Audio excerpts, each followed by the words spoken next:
오늘의 주요 뉴스입니다. 홍명보 전 감독과 손흥민 선수 간의 라커룸 갈등설을 제기한 진종호 의원 스튜디오에 불러 내막 들어보겠습니다. 박지성, 이영표, 박주호 쓴소리를 해온 이들 한국 축구 혁신을 위해 정부위원회로 들어갑니다. 7년간 쓰레기 집에 방치된 한 아이, 나이도 정확하지 않은 그의 안타까운 사연을 단독 취재했습니다. 뉴스에 시작합니다. 저는 동정민입니다. 장마가 왔습니다. 오늘 제주 남부지방을 시작으로 주말부터 수도권까지 확대가 되고 이 다음 주 전국에 잦은 비가 예상이 됩니다. 장마를 앞두고 전국 곳곳엔 찌는 듯한 더위도 이어졌습니다. 첫 소식 송채연 기자입니다. 우산 챙기고 다녔는데 이게 기상 예보랑 좀 다르게 올 때도 있고 안 올 때도 있어서 갑자기 확 쏟아지고 이러더라고요. 시작할 듯 말 듯 내리지 않던 장맛비. 오늘 오후 제주부터 시작됐습니다. 역대 세 번째로 늦어진 이번 장마는 오늘 제주를 시작으로 내일 충청 이남, 모레 밤 수도권까지 확대됩니다. 호우특보가 내려진 제주도의 예상 강수량은 30에서 80mm. 전국에 비가 본격화될 모레 예상 강수량은 적게는 5mm부터 많게는 80mm까지 예상됩니다. 장맛비가 내리지 않은 지역엔 더위가 이어졌고 기상청은 당분간 계속될 것으로 예상했습니다. 체감온도도 31도에 달할 거란 관측이 나옵니다. 또 덥고 습한 공기가 유입되면서 당분간 전국 내륙을 중심으로 낮 최고 기온이 30도 이상으로 오르는 곳이 많겠습니다. 장마 이후에는 우리나라가 찜통 안처럼 고온다습한 기온에 갇히는 이른바 이중 열돔 현상이 나타날 가능성도 제기됩니다. 유럽은 정말 40도가 넘고 그래서 이제는 막 사람들이 더위에 지치고 뭐 일사병으로 뭐 질병을 얻는 사람들도 많고 그래서 이제 걱정이 되는 부분도 있고. 높은 해수면 온도의 영향으로 작년보다 더 더운 폭염이 이어질 것이라고 전문가들은 내다봤습니다. 채널A 뉴스 송채은입니다. 다음 소식입니다. 홍명보 전 감독이 월드컵 기간 라커룸에서 손흥민 선수를 비롯한 일부 선수와 갈등이 있었다는 주장을 제기한 진종호 국민의힘 의원. 축구협회 관계자도 당시 라커룸에서 손흥민 선수와 말다툼이 있었다고 주장했습니다. 어떤 일이 있었다는 걸까요? 김호영 기자가 단독 취재했습니다. 32강 진출의 분수령이었던 2차전 멕시코전. 주장 손흥민 선수는 선발 출전했지만 57분만 소화한 뒤 벤치로 물러났습니다. 진종호 국민의힘 의원은 멕시코전 직후 손흥민과 축구협회 관계자가 언성을 높였다고 주장했습니다. 축구협회 관계자가 그 자리에 있었어요. 손흥민 선수랑 좀 원성이 높았다고 얘기가 나오더라고요. 조금 험한 말이 나왔다라는. 인터뷰를 보이콧하던 손 선수가 취재진과의 접촉을 꺼렸는데 협회 관계자가 불가능하다는 취지로 대답하며 말싸움이 벌어졌다는 주장입니다. 손흥민 선수가 기자들 없을 때 좀 나가고 싶어 했었나 봐요. 아무래도 인터뷰가 불편할 수 있으니까 협회 관계자가 아마 그건 불가능하다 이런 식으로 얘기했기 때문에. 이후 손 선수는 멕시코전이 끝난 뒤 인터뷰 없이 취재 구역을 지나갔습니다. 이에 대해 축구협회는 전혀 아는 바 없다고 말을 아꼈습니다. 진 의원은 문제의 본질은 축구협회와 잘못된 감독 채용이라고 주장했습니다. 채널A 뉴스 김호영입니다. 홍명보 전 감독은 가족이 있는 LA로 떠났습니다. 한 언론 인터뷰에서 내부는 없었다고 선을 그었는데요. 귀국 날짜를 정하지 않고 떠나면서 수사나 청문회 차질 우려도 나옵니다. 박지한 기자입니다. 홍명보 전 축구대표팀 감독이 귀국 이틀 만인 어제 돌연 출국길에 올랐습니다. 월드컵 이후 휴식을 갖기로 한 만큼 가족이 거주하는 미국 LA 자택으로 향한 것으로 보입니다. 홍명보 감독의 모습은 LA 공항 일반 입국장에서 포착되지 않았습니다. 취재진을 피해 유명인 전용 특별 입국 통로를 이용한 것으로 추정됩니다. 다만 어제 출국길에서 할 이야기가 있는데 언젠가는 이야기가 잘 나올 것이라고 말했습니다. 선수단 내분설에도 선을 그었고 1, 2차전 옌스 선수 출전 배제가 선수단 규율 위반 때문이었느냐는 질문에도 그런 건 전혀 없었다고 부인했습니다. 감독이 힘든 게 뭐냐면 이 안에다 구현을 시켜야 되거든요. 경기장에. 근데 그게 잘 되면 좋은 감독이지만은 그렇지 않으면 이제 좋지 않은 거죠, 결과는. 홍 전 감독 출국으로 최근 착수됐거나 진행 예정인 절차들은 차질이 빚어질 전망입니다. 문체부의 진상감사를 비롯 국회가 추진하는 청문회, 경찰 피고발인 조사엔 홍 전 감독 출석이 핵심이기 때문입니다. 홍 전 감독 본인도 귀국 날짜가 어떻게 될지 모르겠다며 청문회 참석 여부에 확신 없는 답변을 내놨습니다. 채널A 뉴스 박지환입니다. 박지성, 이영표, 박주호 이번 남아공전 참사에 대해 쓴소리를 쏟아냈던 이들이 정부가 꾸린 축구혁신위원회에 참여합니다. 한국 축구를 꼭 살려달라 팬들의 기대가 큰데요. 대대적인 쇄신 이들이라면 믿어도 될까요? 정윤아 기자입니다. 홍명보호의 월드컵 여정이 끝난 뒤 한국 축구의 혁신을 요구하는 목소리가 커지면서 정부가 구체적인 방안을 마련했습니다. 문화체육관광부가 전문가들이 참여하는 K축구혁신위원회를 출범시키기로 했습니다. 최휘영 문화체육관광부 장관과 박지성 국제축구연맹 분과위원이 공동위원장을 맡습니다. 위원회에는 이영표, 박주호 등 전 국가대표 출신이 참여합니다. 아울러 유승민 대한체육회장, 김승희 대한축구협회 전무이사, 조현상 프로축구연맹 사무총장 등 체육계와 법조계, 학계 전문가들이 위원회를 구성할 예정입니다. 대표팀 운영과 축구 거버넌스 개선, 유소년 선수 육성 등 한국 축구의 경쟁력을 높이기 위한 과제들이 위원회에서 논의됩니다. 문체부는 이번 위원회를 통해 축구계와 현장의 의견을 폭넓게 수렴해 한국 축구의 중장기 청사진을 마련한다는 계획입니다. 특히 일본 축구협회가 지난 2022년 발표한 장기 축구 철학이자 국가 축구 발전 로드맵인 재팬스웨이처럼 한국 축구만의 발전 모델이 나올지도 관심입니다. 박지성 공동위원장은 대한민국 축구가 나아갈 방향을 함께 설계하고 K축구가 지속 성장할 수 있는 미래를 만들어 가겠다고 밝혔습니다. 채널A 뉴스 정윤아입니다. 네, 32강에서 탈락은 했지만 홍명보 전 감독과 달리 대대적인 환영을 받은 이 모리아스 일본 축구 대표팀 감독이 기자회견을 했습니다. 저희 채널A 특파원이 이번 한국 대표팀 결과에 대해 어떻게 생각하는지 질문을 던졌습니다. 답변은 뭐였을까요? 송찬욱 도쿄 특파원 보도 보시고 라커룸 갈등설 제보를 받은 진종호 의원 만나보겠습니다. 북중미 월드컵 일정을 마치고 일본 귀국 직후인 어젯밤 모리아스 하짐의 일본 축구 국가대표 감독은 기자회견을 열었습니다. 한국 대표팀에 대한 평가를 묻는 채널A 질문에 이렇게 답했습니다. グループリーグで敗退して過去最悪の成績だったっていう評価があるんですけど、過去最悪っていうことは、ないかなと思います。グループステージ突破できなかったかもしれないですが、世界の強豪の中で1勝はしっかりと取れている。 월드컵 결과를 책임지고 사퇴한 홍명보 전 감독에 대해선 라이벌로서 친구로서 친분을 이어오고 있다고 말했습니다. 그러면서 홍 전 감독을 감쌌습니다. 本明もさんをはじめとするスタッフや選手が本当に国のために頑張ってきたということも考えていただいて賞賛もあってもいいのかなと思います。 모리아스 감독의 이런 발언은 일본 포털 사이트에서 주요 뉴스로 소개되는 등 일본에서도 화제가 됐습니다. 실제로 일본 축구계는 J리그에서 5시즌을 뛰었던 홍명보 전 감독에 대해 우호적입니다. 일본 도쿄 스포츠는 홍명보 전 감독의 인품이 훌륭하고 일본에 우호적이라며 홍명보 전 감독을 원하는 팀이 얼마든지 있을 거라는 J리그 관계자의 말을 보도하기도 했습니다. 일본 축구협회 관계자들도 홍명보 전 감독에 대한 한국 내 여론이 어떤지 묻는 등 한국 축구에 큰 관심을 보였습니다. 도쿄에서 채널A 뉴스 송찬욱입니다. 네, 라커룸 갈등설 이야기까지 나왔는데요. 이 제보를 받아서 이 문제를 이야기하고 계신 진종호 국민의힘 의원 모시고 이야기 좀 나눠보겠습니다. 어서 오십시오. 네, 안녕하십니까. 진종호입니다. 예. 네.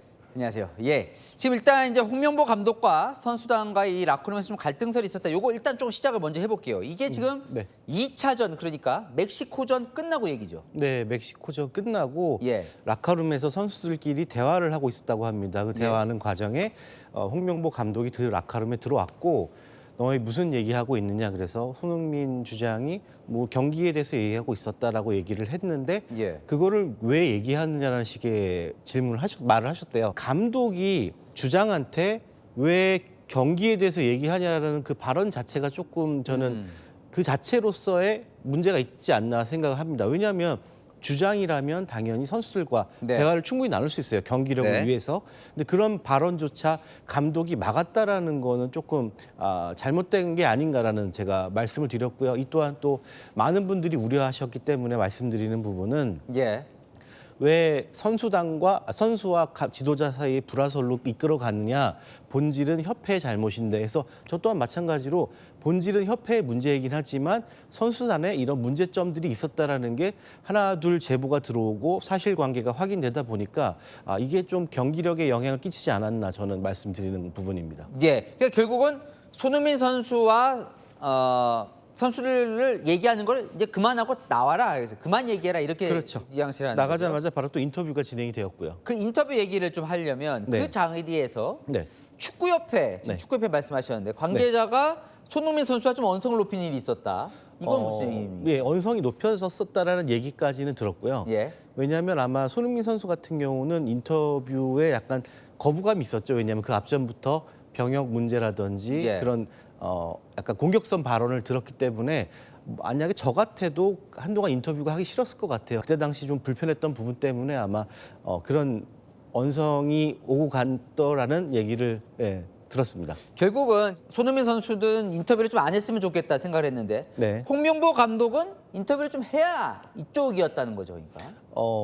그러니까. 액션은 아니었었고요. 딱 예. 그 상황을 보면 언론사에서 손흥민 선수의 비하 발언이 있었고 예. 그 이후로 일주일간 인터뷰가 실제로 진행되지 않았다고 합니다. 예. 그리고 나서 멕시코전이 끝나고 나서 선수들이 인터뷰를 하는 과정에 있어서 홍명보 감독께서 이제 그만 나와 그 라카룸에서 나가자마자 인터뷰가 쫙 진행됐다라는 걸 보면 홍명보 감독 또한 인터뷰를 하라 마라를 발언 자체는 하기 어려웠을 것 같았으나 다 나와라는 것 자체가 인터뷰를 또 암묵적으로 용인한 게 아닌가 말씀드릴 수 있습니다. 자, 지금 이제 제보를 바탕으로 지금 말씀을 해주시고 계신데, 자 이런 얘기들을 이제 종합해 보면 결국 이제 국민들의 관심은 이제 홍 감독이 3차전에 왜 이제 손흥민 선수와 또 동갑내기 이재성 선수를 뺐느냐라는 부분에서 이제 사실은 이 의문점이 시작이 됐던 거거든요. 그러니까 이런 것들의 갈등이 결국 영향을 좀 미쳤다라고 보십니까?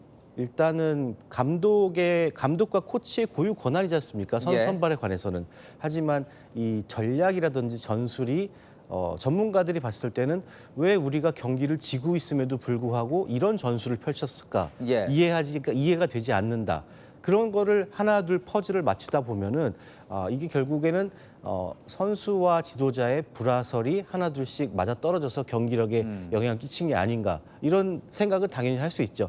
일부 해설위원은 그렇게 정도의 심각한 충돌은 없었고 그게 좀 있었다 하더라도 이걸 경기력 저하나 또 홍정 감독 선수 기용에 영향을 미쳤다고 하는 건 좀 논리적 비약이다. 이렇게 얘기하시는 분도 계시던데. 저 또한 국회의원으로서 사실을 밝혀야 되는 게 저의 책무이기 때문에 모든 것은 제보와 사실관계를 확인하고 말씀드린다라는 거 여러분들께 말씀드리고 싶고 추후에도 들어온 제보들이 있으나 그 제보는 사실관계를 더 확인한 다음에 국민분들께 알려드리겠다라는 말씀 드리겠습니다. 예, 마지막 질문인데 오늘 이제 정부가 꾸린 혁신위원회에 박지성 선수, 이영표 선수 등이 들어갔어요. 어때요? 조금 희망을 걸어볼 만합니까? 만약에 축구협회 회장이 바뀐다면 두 분이 가장 유력하게 거론되는 전 선수분들이신데요. 아무래도 청렴하셨고 결백하셨고 하고 싶은 얘기를 언제나 당당하게 하셨기 때문에 이번 혁신위원회에서 제대로 된 목소리를 내주시고 정확하게 축구협회를 개혁할 수 있는 두 분이 아닌가 말씀드릴 수 있을 것 같습니다. 알겠습니다. 오늘 말씀 여기까지 듣겠습니다. 진종호 의원과 이야기 나눠봤습니다. 고맙습니다. 네, 감사합니다. 네, 야구 경기 중 지역 비하 구호를 외쳐 무리를 빚은 배제고 야구팀. 일반 학생들에게까지 손가락질이 이어지면서 학교는 오늘부터 교복 대신 사복을 입어도 된다고 긴급 공지를 내렸습니다. 학생들에게 배포한 교육 자료엔 누가 문제 제기를 하면 우선 죄송하다고 하라는 내용이 담긴 걸로 확인됐습니다. 윤지유 기자가 단독 취재했습니다. 배제고 정문 앞. 반바지와 티셔츠를 입은 사복 차림의 학생들이 우르르 쏟아져 나옵니다. 교복이나 생활복을 입은 학생은 찾아보기 어렵습니다. 학생들 안전 문제를 이유로 학교가 사복 등하교를 허용했기 때문입니다. 가정통신문엔 한 학생이 등교 중 성인에게 위협적인 말을 들었다는 배경이 써 있습니다. 애들이 하소연을 했어요. 지하철 타고 오는데요, 버스 타고 오는데요. 사람들이 손가락질하고요. 막 수근덕거려요. 힘들어요. 계속되는 손가락질에 심리 상담을 받는 학생들도 나오기 시작했습니다. 어르신들이나 좀 이렇게 나이 많이 드신 분들께서 이제 배제 오면서 찌찌대고 뭐 욕하고 운동 부냐고 물어보고. 다른 학교 친구들이 좀 눈치를 주긴 하는데 때려보고 가고. 학교는 전교생 대상 인권 교육도 준비 중인데 일부 문구도 논란입니다. 교육 자료엔 낙인에 성숙하게 대처해야 한다며 누군가 문제를 제기한다면 죄송합니다라고 말해달라는 내용이 담겼습니다. 개인적 죄책감을 가질 필요는 없지만 공동체 일원으로서 연대 책임감은 가져야 한다고도 써 있습니다. 학부모 단체는 학생들을 향한 무분별한 비판을 막아달라며 릴레이 기자회견을 열고 국가인권위원회에 진정을 접수했습니다. 채널A 뉴스 윤지유입니다. 사태가 일파만파하면서 배제고 동문들까지 나서 후배들의 미래를 살펴달라 호소했습니다. 배제고 선수들은 다음 주 월요일 광주 제1고를 직접 찾아가 사과할 계획입니다. 이어서 손주영 기자입니다. 배제고 동문 10여 명이 모여 대한야구 소프트볼협회 징계위원회에 탄원서를 제출했습니다. 탄원서엔 후배 야구 선수들이 받은 6개월 출전 정지 관련 징계 처분의 선처를 요구하는 내용이 담겼습니다. 이날 긴급 기자회견은 취소됐지만 동문들은 후배들의 미래가 중요하다며 목소리를 냈습니다. 아비와 같은 심정으로 호소드립니다. 반성하며 더 나은 사람으로 성장할 수 있도록 기회를 주시는 것이 너무나 소중한 가치라 생각해 봅니다. 특히 징계 처분이 후배들에게 미칠 파장을 우려했습니다. 사과나 뭐라 하는 거 할 기회도 없었고 우리가 잘했다는 게 아니라 우리도 잘못하고 있지만 글쎄 그건 내가 봐도 너무 심한 것 같아. 그 잘하는 학생들한테 충격을 주고 걱정스러워서 이렇게 동문들이 모였어요. 일부 학부모들은 징계받은 학생들이 수업 시간마다 조사받는 상황이 걱정됩니다. 정말 매 교시마다 수업 참여도 못하고 다 끌려가면서 이렇게까지 해야 되나 싶기도 해요. 이게 이렇게까지 파장이 될지도 모르겠으니까 아마 더 힘들어하는 것 같아요. 다음 주 월요일 배제고 선수들은 부모, 교사와 함께 광주 제1고를 찾아 대면 사과하고 5.18 민주묘지에 참배할 예정입니다. 논란 이후 야구부 훈련을 중단한 배제고 측은 출전 정지 조치 관련 재심 신청을 아직 하지 않았습니다.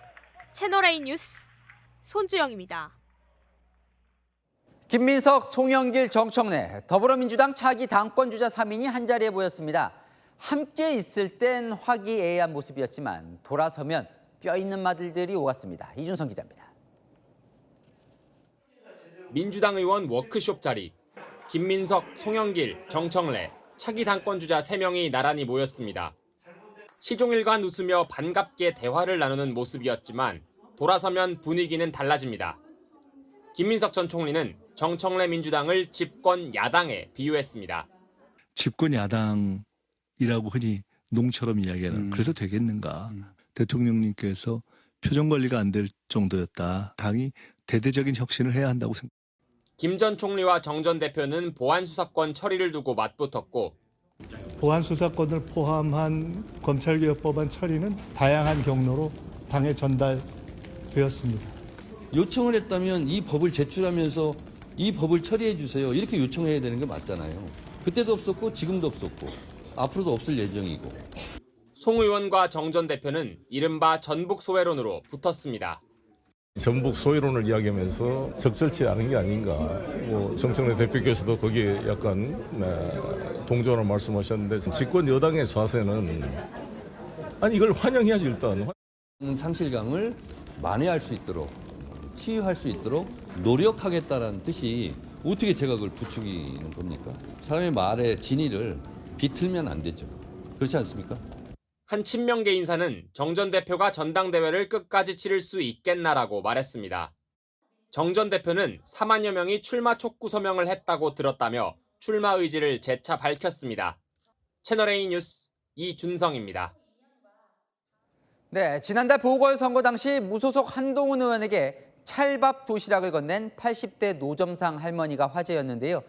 부산 북구청이 노점 철거를 요구해 쫓겨날 뻔했다가 위기를 넘겼다고 합니다. 배영진 기자입니다.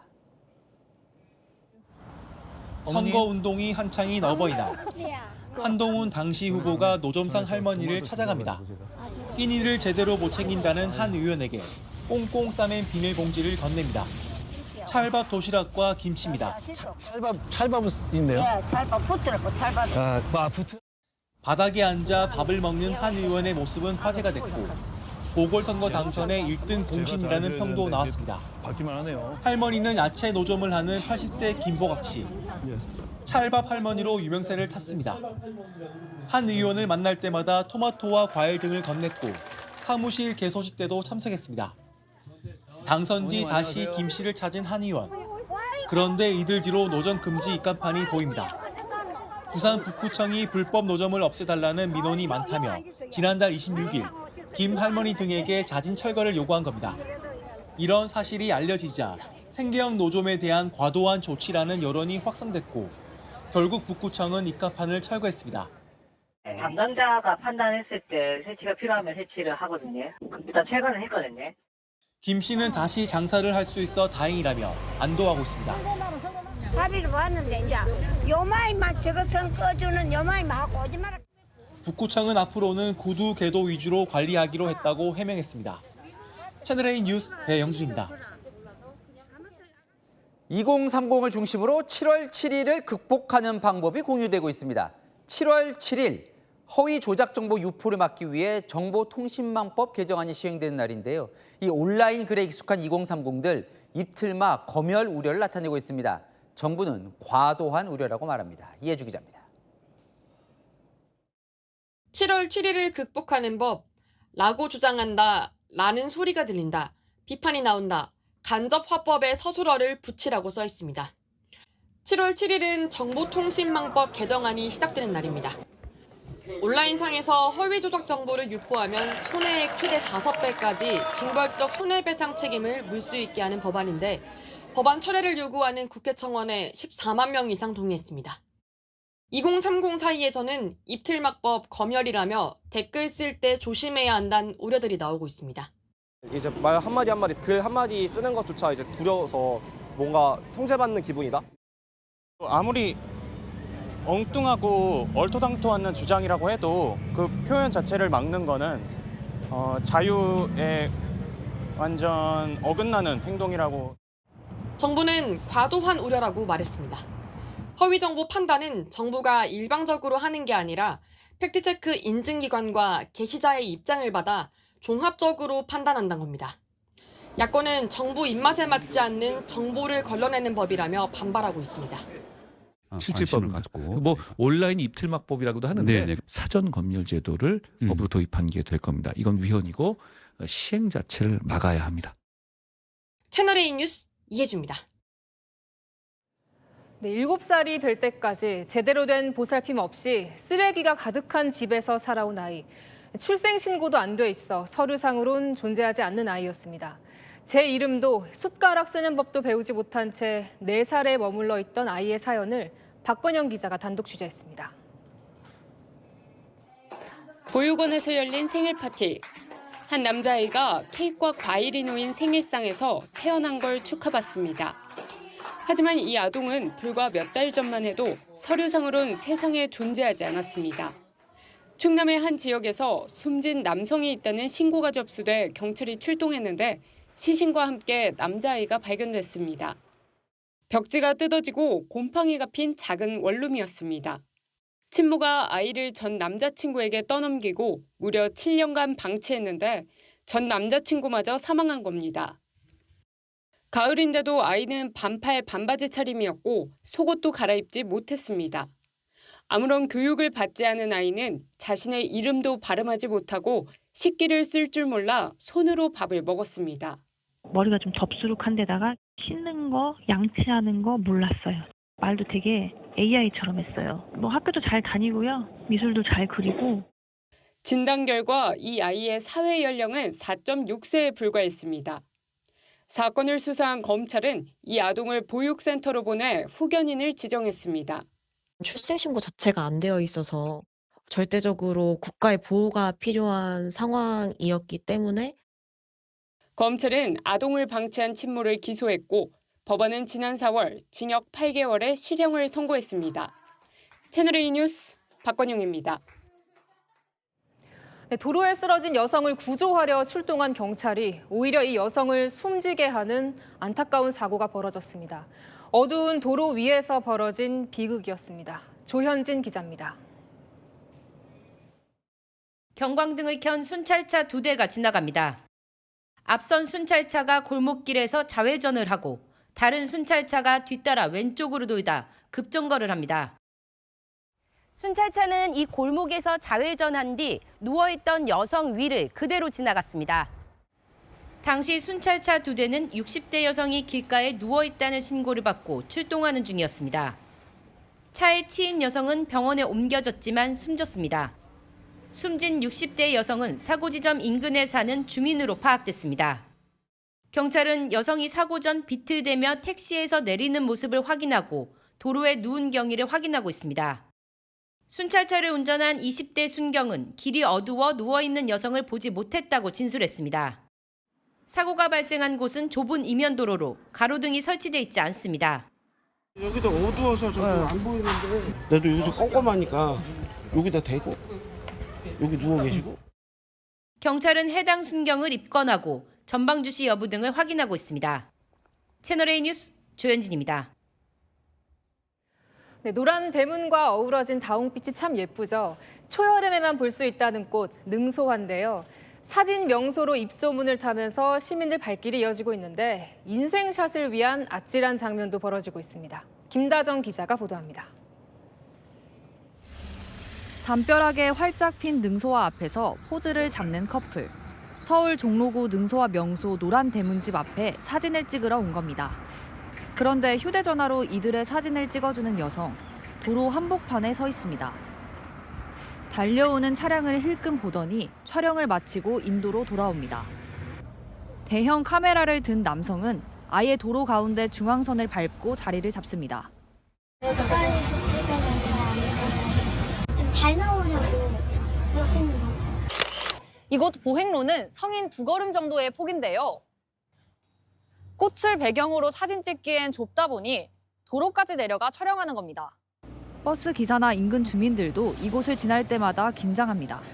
갑자기 이렇게 뒤로 이렇게 뒤로 물러나면서 사진 찍으려고 하는 사람이 비키라고 이제 빵빵 눌러주고 그래. 모든 각도를 최대한 많이 찍으려고 뭐 1차선, 2차선, 뭐 반대편, 중앙선 다 섭렵을 하기 때문에 그게 항상 위험하죠. 주민 민원도 접수됐지만 담당 구청은 차로는 관할이 아니란 입장.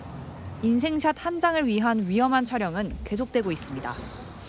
채널A 뉴스 김다정입니다. 네, 목줄이 끊어진 풍산개가 순식간에 소형견을 덮쳤습니다. 한 남성은 뱀을 잔인하게 죽이는 영상을 찍어 유튜브에 올렸다가 동물학대로 벌금형 처분을 받게 됐습니다. 광민경 기자의 보도입니다. 차들이 쌩쌩 달리는 도로 위를 다급하게 가로지르는 남성. 반대편에서 엉겨붙은 2마리 개를 떼어놓으려는 겁니다. 하얀 풍산개가 갈색 소형견 목덜미를 물고 흔들어댑니다. 풍산개 주인이 때려 말려보지만 놓지 않습니다. 두 견주가 개들을 붙잡고 간신히 떼어놓습니다. 산책하던 풍산개 목줄이 끊어지면서 건너편에 있던 소형견에게 달려든 겁니다. 너무 진짜 끔찍했어요. 막 물고 사방을 막 뒤 흔들고 있더라고요. 할머니는 강아지를 막 잡고 막 바닥에 도로에 굴르고 있었어요. 목이 물린 소형견은 수술을 받았고 견주인 70대 여성은 개를 떼어놓는 과정에서 무릎에 찰과상을 입었습니다. 풍산개는 5대 맹견에 포함되지 않아 입막의 의무 착용 대상은 아닙니다. 경찰은 풍산개 주인인 70대 남성을 과실치상 혐의로 조사할 예정입니다. 무언가를 들고 테라스 바닥에 수차례 내리치는 남성. 일행은 쳐다보기 힘들다는 듯 고개를 돌립니다.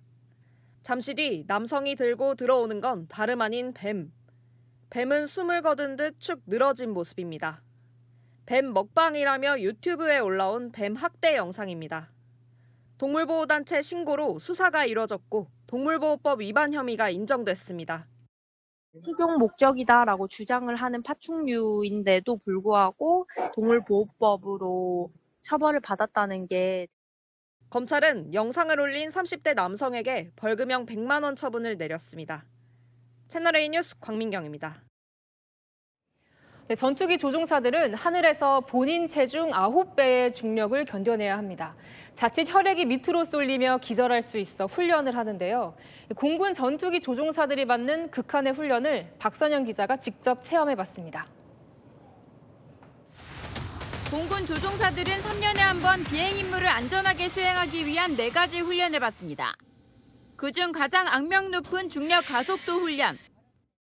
이 장비는 조종사들이 중력 가속도 훈련을 하는 장비입니다. 보통 조종사들은 본인 체중의 9배에 달하는 중력을 견디는데요. 저는 오늘 6배의 중력을 견뎌보겠습니다. 온몸의 근육에 힘을 준 채 빠르게 숨쉬는 호흡법이 중요합니다. 호흡하고 힘 다 만들고 초반에 집중해서 머리 뒤로 6배의 중력이 몸을 짓누르자 1초 만에 앞이 안 보이기 시작해 눈을 부릅떠봅니다. 중력으로 얼굴이 찌그러지기도 합니다. 강하게 유지하면서 하체랑 복부 힘 유지 끝까지 집중. 가까스로 20초를 버티며 통과. 어떠셨나요? 눈앞이 안 보이던데요? 네, 거의 블랙아웃 왔을 수도 있습니다. 눈앞에 막 까매졌다 하얘졌다 말해서. 약 7,000m 고지대의 산소 부족 환경을 조성한 저압 훈련장에선 쓰고 있던 산소 마스크를 벗고 구구단을 푸는 훈련도 했습니다. 채널A 뉴스 박선영입니다. 네, 동전보다 작은 표적, 70m 거리에선 점처럼 보일 텐데요. 한치의 오차도 용납할 수 없는 경찰 특공대 저격수들, 과연 백발백중이었을까요? 홍재희 기자가 취재했습니다. 거친 숨을 몰아쉬며 승합차로 뛰어오르는 경찰 특공대원. 삼각대 위에 길다란 저격총을 올려놓고 숨을 가다듬으며 조준을 시작합니다. 목표는 70m 떨어진 1.5cm 크기 가상의 테러범. 관측소와 2인 1조를 이뤄 군중 속에서 정확한 표적을 찾습니다. 3구역 쪽! 저거 하수구 옆에 하수구 우측에! 3구역 쪽 맨 끝에! 벽면 타이어 쪽! 찾았다. 오케이. 알파 H! 완료! 서울 도심 한복판 인질 테러 상황을 가장한 경찰 특공대의 저격 훈련입니다. 20kg에 달하는 장비를 착용하고 150m 오르막길을 뛰어오릅니다. 권총 5발을 연속으로 테러범 표적에 명중시킵니다.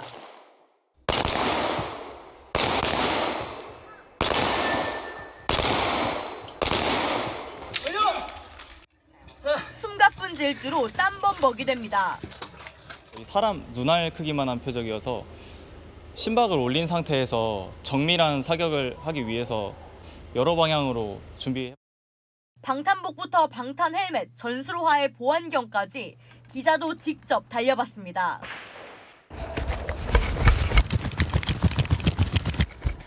무게가 6.5kg에 달해 달리기도 쉽지 않습니다.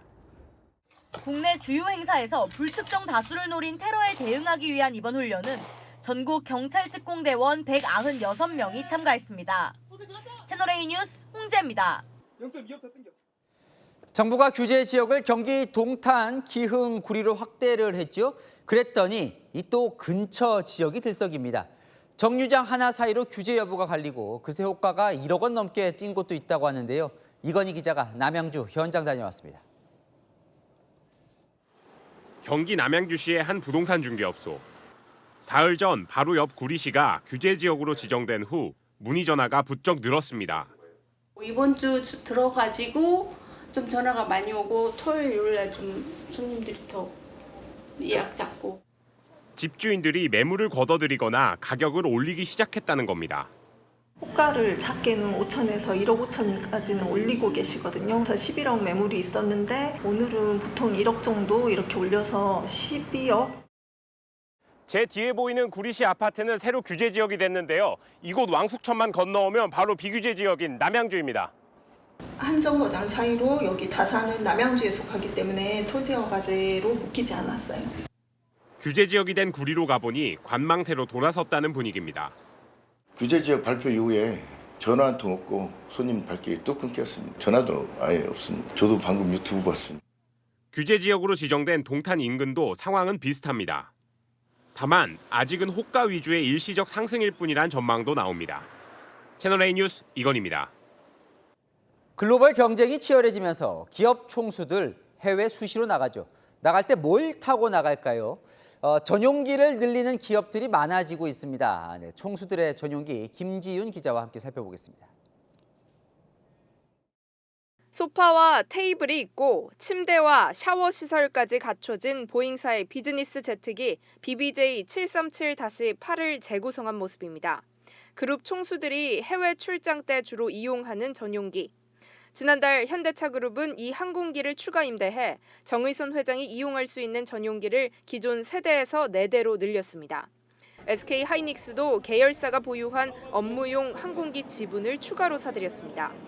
회사 측은 AI 사업 확대에 따라 해외 출장이 늘면서 항공기 활용도를 높이기 위한 조치라고 설명했습니다.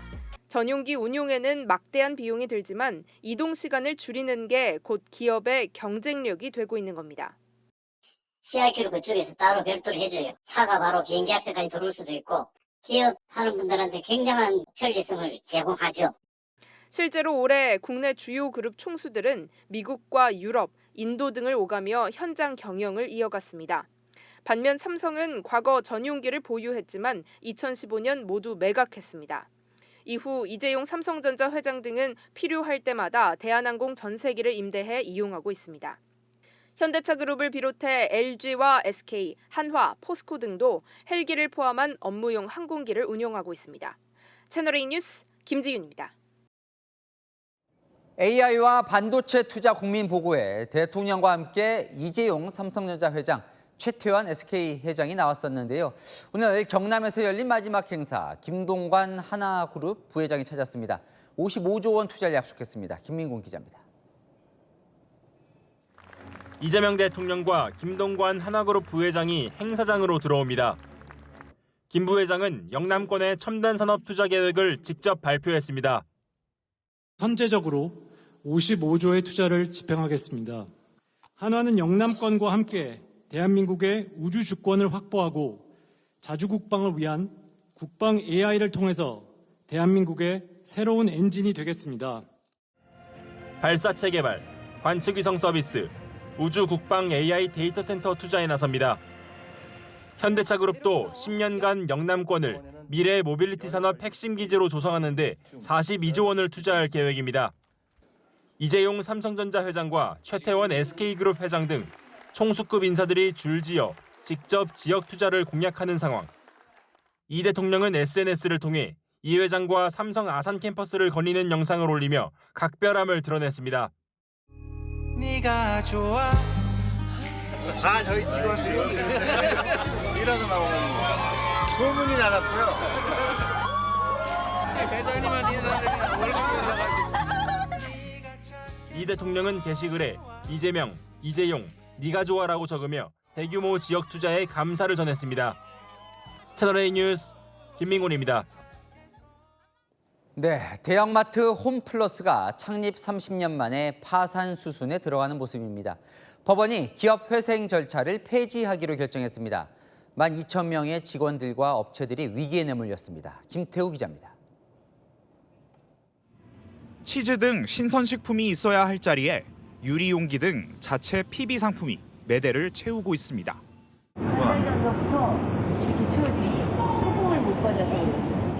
입점 업체들은 마트 포스기를 통한 카드 결제를 받지 않습니다.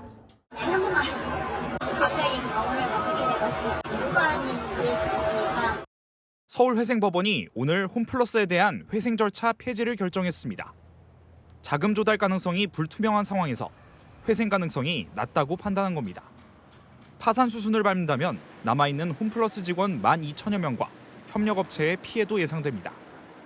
정부는 홈플러스 협력업체들에 4,400억 원을 긴급 투입하고 임금체불 피해 근로자 1인당 최대 2,100만 원을 지원한다고 밝혔습니다.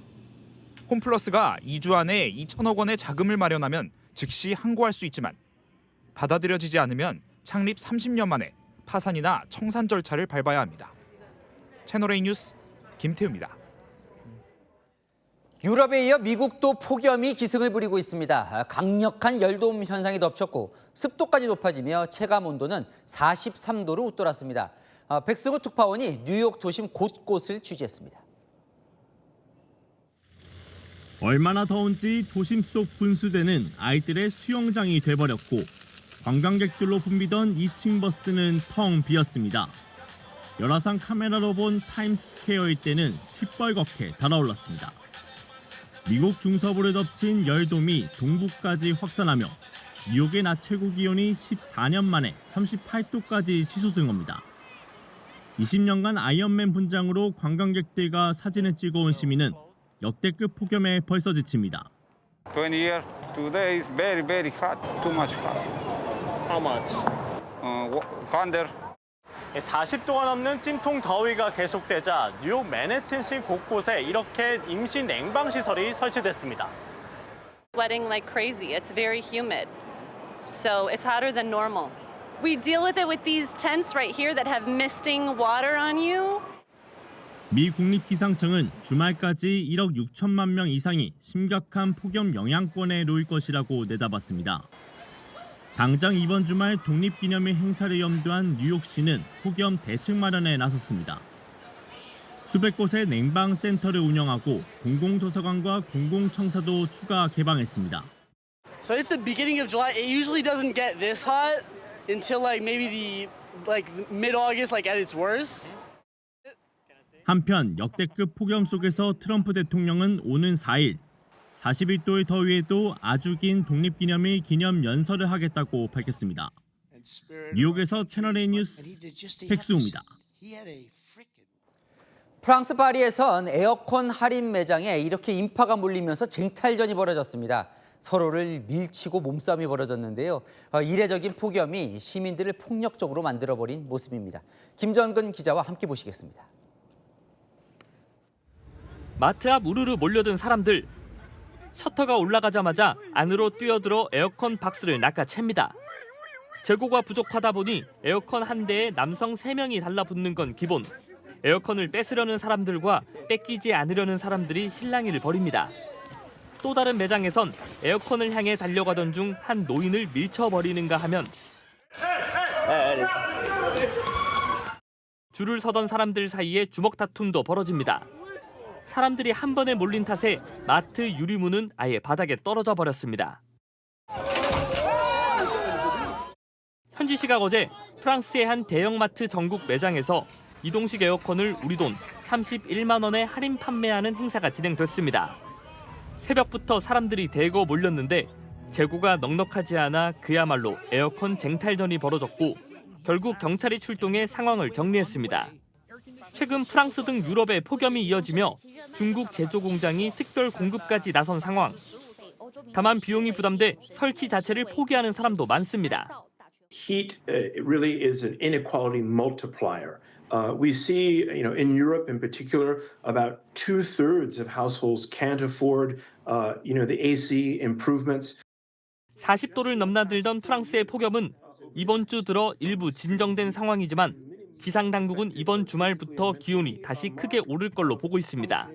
채널A 뉴스 김정근입니다. 네, 세계적인 팝스타 테일러 스위프트와 미국 풋볼 스타 트래비스 켈시가 뉴욕에서 결혼식을 갖습니다. 미국판 왕실 결혼식에 뉴욕 전체가 들썩이고 있습니다. 배유미 기자입니다. 뉴욕 도심 한가운데 철제 울타리가 속속 도착하고 어느새 거대한 바리게이트가 세워집니다. 삼엄한 경비 속에 대형 트럭이 줄줄이 들어섭니다. 지게차들이 검은 비닐로 싸맨 짐들을 실어 나릅니다. 세계적인 팝스타 테일러 스위프트와 프로 풋볼 스타 트래비스 켈시의 결혼식 준비 현장입니다. 슈퍼스타들의 결합은 미국판 왕실 결혼식으로 불리면서 뉴욕 전체가 들썩이고 있습니다. We came all the way from Little Rock, Arkansas, just to celebrate Taylor's wedding and congratulate her. 결혼식은 메디슨 스퀘어 가든에서 비공개로 진행되는데 1,000명에 달하는 하객이 외부 노출을 최소화할 수 있도록 뉴욕 당국의 대형 천막과 인근 도로 통제를 신청한 걸로 알려집니다. 뉴욕 경찰은 식장 주변에 수백 명의 경력을 투입했습니다. 외신들은 이번 결혼식에 우리 돈 310억 원이 소요될 걸로 예상하고 있습니다. 두 사람은 결혼식을 맞아 뉴욕시를 포함한 여러 자선단체에 2,600만 달러, 우리 돈 400억 원 가까이 통큰 기부를 해 화제가 되기도 했습니다. 세 개의 결혼식은 우리 시각으로 내일 새벽 장장 10시간 동안 진행될 예정입니다. 채널A 뉴스 배유미입니다. 영국 총리실에 사는 이 고양이 보통 고양이가 아닙니다. 공식 칭호도 있습니다. 수석 수렵 보좌관. 지난 15년간 총리 6명을 보내고 7번째 집사 총리를 기다리고 있습니다. 이현지 기자입니다. 살금살금 몸을 낮춰 기어가다 날쌔게 비둘기를 잡아채는 이 고양이. 영국 총리실 다우닝가 10번지의 수석 수렵 보좌관 레리입니다. 지난 15년 동안 6명의 총리와 함께 지낸 레리는 지난달 22일 키어 스타머 총리가 사임한 이후 7번째 집사가 될 새 총리를 기다리고 있습니다. 2011년 총리실에 출몰하는 쥐를 잡기 위해 입양된 레리는 같은 해 영국을 방문한 오바마 전 미국 대통령을 만난 사진이 공개되며 큰 인기를 얻었습니다. 2019년 트럼프 미 대통령 내외가 방문했을 때는 물론 각국 정상들이 영국을 방문할 때마다 존재감을 드러냈습니다. 레리는 총리에 귀속되지 않는 총리실 주민이라 총리 교체와 상관없이 총리실에 머뭅니다. 과거 레리를 입양한 데이비드 캐머런 총리가 퇴임할 때 레리를 데려간다는 말도 있었지만 레리는 자리를 지켰습니다. And the rumor that somehow I don't love Larry, I do. And I have photographic evidence to prove it. 2007년생으로 올해 19살인 레리는 사람으로 따지면 90대에 해당합니다. 고양이 레리는 총리가 자주 교체되는 영국 정치권의 현실을 잘 보여주는 상징으로 자리 잡고 있습니다. 채널A 뉴스 이현지입니다. 네, 강진이 휩쓸고 간 베네수엘라에서 또 한 번 기적적인 소식이 전해졌습니다. 무너진 건물 잔해에 갇혀있던 40대 남성이 8일 만에 극적으로 구조됐습니다. 어떻게 생존할 수 있었는지 백승현 기자가 보도합니다. 무너진 9층 건물 잔해 틈에서 누군가 손을 흔듭니다. 지진 발생 8일 만에 극적 구조된 건 해당 건물 경비를 서던 44살 에르난 힐 씨. 건물 잔해 9m 아래 매몰됐는데 7개국으로 구성된 다국적 구조대가 지난달 29일 그의 생존을 확인하고 70시간에 걸친 대규모 구조 작업을 벌였습니다. 구조대는 틈새로 카메라를 넣어 수시로 상태를 확인했고 호스로 물과 수액도 공급했습니다. Provided hydration, including isotonic drinks and water, as well as all the food he needed to maintain. 또 작업 내내 말을 걸며 희망을 잃지 않도록 했습니다. 140톤의 잔해가 치워지며 마침내 구조에 성공하자 곳곳에서 환호성이 터져 나옵니다.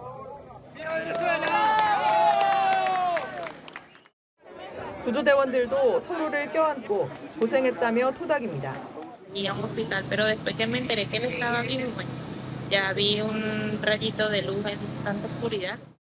이런 기적 같은 생환에도 여전히 사망자는 늘어만 가고 있습니다. 지금까지 집계된 사망자는 2,500명을 넘었고 부상자도 12,000여 명입니다. 공식 실종자 집계는 공개되지 않고 있지만 비공식 웹사이트엔 4만 명 가까이 등록돼 있는 걸로 알려집니다. 로드리게스 임시 대통령은 국제통화기금과 함께 3천억 원 규모의 재건 기금을 조성 중이며 소실된 주택 재건에 쓰일 것이라고 밝혔습니다. 채널A 뉴스 백승현입니다. 네, 미국이 탄생한 지 250주년 되는 날 바로 내일입니다. 미국 전역에서 이를 기념하는 다채로운 행사가 펼쳐지고 있는데요. 휘황찬란한 현지 모습 정성원 기자가 보도합니다. 한 무리의 전투기가 하얀 연기를 뿜으며 상공을 날아갑니다. 미국 서부 라스베이거스 도심과 인근의 후보댐, 반대편 동부 워싱턴 DC의 하늘에서도 보입니다. 이 전투기들, 미 공군의 자랑 썬더버즈입니다. 미국이 영국으로부터 독립을 선언하고 건국한 지 250주년. 미국 탄생을 축하하는 행사가 전역에서 열리고 있습니다. This year marks a historic milestone for our nation, the 250th anniversary of American independence. 250년 전 독립선언이 있었던 필라델피아에선 빨강, 파랑, 흰색 옷을 입은 시민 250명이 모여 미국 독립정신이 담긴 자유의 종을 형상화했고 밤에는 드론쇼가 펼쳐졌습니다. 뉴욕 타임스퀘어에서는 미 해병대가 구령 없는 의장 시범, 이른바 사일런트 드릴을 보였습니다. 워싱턴 기념탑은 매일 밤 미국의 역사적 순간을 보여주는 조명쇼로 물들여집니다. 조지 워싱턴, 에이브러햄 링컨 등 미국 대통령 4명 얼굴이 조각된 러시모어 산에서는 대형 불꽃놀이 전야제가 열립니다. 축하 행사는 독립기념일 당일인 내일 절정에 달할 전망입니다. 채널A 뉴스 정성원입니다. 네, 미국 건국 기념일인 내일 이란에서는 미국의 공습으로 숨진 최고 지도자 하메네이의 장례식이 열립니다. 장례에 앞서 관이 공개됐는데 시민들은 눈물을 흘리며 애도했습니다. 장하연 기자입니다.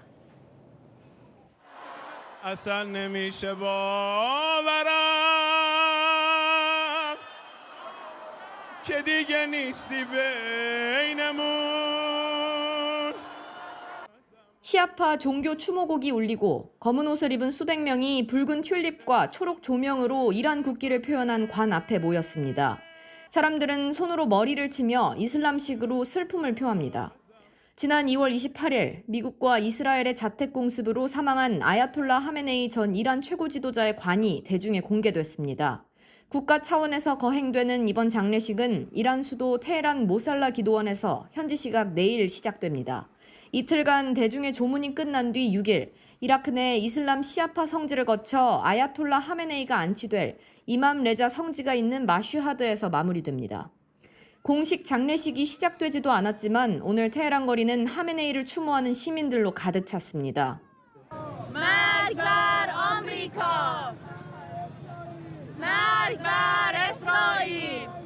현지 당국은 대중의 적극 참여를 독려하고 있는데 경찰은 이번 주말 테헤란에만 1,700만 명이 모일 것으로 추산했습니다. 미국 건국 250돌 기념일에 맞춰 장례식을 열어 아들이자 후임자인 모즈타바 하메네이의 정치적 힘을 실어주려는 것이라는 평가가 나옵니다. 채널A 뉴스 장하연입니다. 러시아가 쏘아 올린 미사일 70여 발과 드론 500대가 우크라이나 수도 키이우를 덮쳤습니다. 전쟁 이후 가장 큰 규모의 공습인데요. 도심 곳곳이 무너지고 수백 명의 사상자가 발생했습니다. 장진우 기자입니다. 평화롭게 수영을 하는 사람들. 갑자기 머리 위로 검은 연기가 쏟아집니다. 강한 충격에 실내 수영장이 파도치듯 요동칩니다. 현지 시각 어제 오전, 러시아가 우크라이나 수도에 대규모 공습을 단행했습니다. 74발의 미사일과 496대의 드론이 동원된 이번 공격으로 최소 27명이 숨지고 수백 명이 부상을 입었습니다. 도시 곳곳도 화염에 휩싸이고 130여 개의 빌딩이 훼손됐습니다. 우크라이나 군사 책임자 트카첸코는 밤새 건물 밑에 갇힌 주민들을 찾고 있다며 사망자가 더 늘어날 것이라고 밝혔습니다. 수도 전역을 강타한 이번 공격은 2022년 러시아 침공 이후 가장 큰 규모입니다. 우크라이나 젤렌스키 대통령은 아일랜드 방문 일정을 조기 종료하고 귀국했고 동맹국들에 약속했던 방공망 제공을 호소했습니다. Патріотів і треба, щоб партнери були більш активними в допомозі цим. 러시아 국방부는 이번 공격이 우크라이나의 드론 공격에 대한 보복이라고 밝혔습니다.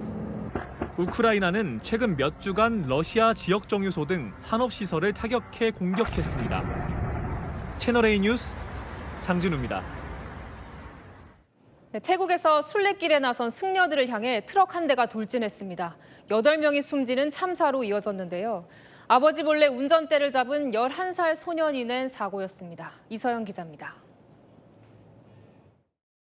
도로 갓길을 따라 나란히 걷고 있는 승려들. 갑자기 픽업 트럭이 이들을 향해 돌진해 그대로 승려들을 덮쳐버립니다. 11살 남자아이가 아버지 몰래 차를 몰다 사고를 일으킨 겁니다. ปรากฏว่าประมาณเส้นยาแดงผ่าแปลกมีรถกระบะคันนึงคือไม่รู้ของเด็กหรือใครก็ไม่รู้ขี่เราฟาดขึ้นมาอยู่ระยะอย่างเงี้ยชนเผาขนเลยพุ่งขึ้นมาเนี่ย 이 사고로 승려 8명이 숨지고 14명이 중상을 입었습니다. 티베트 국기를 든 남성이 뉴욕 유엔 본부 앞에서 자신의 몸에 불을 붙입니다. 남성은 병원으로 이송됐다 끝내 숨졌는데 티베트 독립운동가 롭가 랑젠으로 알려졌습니다. 지인들은 낭젠이 중국 정부의 티베트 정책에 강하게 분노해왔다고 전했습니다. 카페 안에는 부상자들이 쓰러져 있고 경찰은 현장을 통제하며 사람들을 대피시킵니다. 시리아 다마스쿠스 중심부의 한 카페에서 누군가 설치한 폭발물이 터진 겁니다. قاعدين طبيعي فجأة طلع صوت قوي انفجار قوي فطلعنا نشوف فيه لقينا ضحايا وجثث بالأرض. 이 폭발로 최소 4명이 숨지고 10명이 다쳤습니다. 아직 범행을 주장한 단체는 없습니다. 의족을 착용한 채 트랙을 달리는 10대 소년.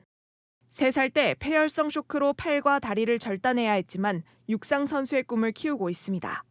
My favorite one is track, and that's the one I'm trying to go far in. 패럴림픽 금메달을 따기 위해 오늘도 힘차게 달려봅니다. 채널A 뉴스 이서영입니다. 강릉 앞바다에 홀로 생활하던 남방 큰 돌고래 안목이 강아지 마냥 사람을 졸졸 따라 유명세를 탔죠. 몸에 큰 상처가 포착돼 정부가 구조하기로 했습니다. 강경모 기자입니다. 돌고래 한 마리가 보트 주변을 서성입니다. 지나가는 배 뒤를 강아지처럼 졸졸 따라다닙니다. 안목이. 지난해 6월 강릉 해변 앞바다에서 첫 포착된 남방 큰 돌고래 안목입니다. 제주 연안에서 무리를 지어 서식하는 남방 큰 돌고래가 홀로 강릉 앞바다에 나타난 건 이례적입니다. SNS 등을 통해 유명세를 타면서 안목이는 지역의 마스코트가 됐습니다. 그런데 최근 안목이의 옆구리에 커다란 상처가 포착됐습니다. 살점이 떨어져 하얀 속살이 그대로 드러납니다. 여기입니다. 지금 얘가 이상하게 멈춰있고 움직임도 둔하고. 선박을 따라다니다 스크류에 닿으면서 생긴 상처로 추정됩니다. 얘가 언제 죽을지 모르는 상황이에요. 단순히 상처를 치료한다는 게 아니고 얘가 있던 대로 돌려보내야 된다는 얘기죠. 해양수산부는 조만간 안목이에 대한 구조와 치료를 진행하기로 했습니다. 사람을 따르는 성향이 갈수록 커지는 데다 큰 상처까지 나면서 폐사 위험이 커졌다고 판단한 겁니다. 안목이를 포획해 치료를 진행한 뒤 원래 서식지인 제주 앞바다로 방류하는 방안을 검토하고 있습니다. 채널A 뉴스 강경모입니다. 일요일부터 수도권을 포함한 전국에 비가 오겠습니다. 소강 상태에 들었던 장마전선이 다시 북상하는 건데요. 우선 오늘 밤부터 전남과 제주에 시간당 최대 30mm의 장대비가 쏟아지고요. 호우특보가 내려진 제주에는 150mm 넘는 많은 비가 예상됩니다. 비구름은 내일 남부를 지나 밤에는 충청까지 닿겠습니다. 일요일부터 화요일까지는 비가 전국으로 확대되겠는데요. 고온다습한 공기가 유입되면서 곳에 따라 많은 비가 쏟아질 가능성이 있습니다. 한편 주말까지는 낮 기온 30도를 웃돌다가 다음 주 비가 자주 오며 기온이 내려갑니다. 날씨였습니다. 뉴스에 마칩니다. 시청해주셔서 감사합니다.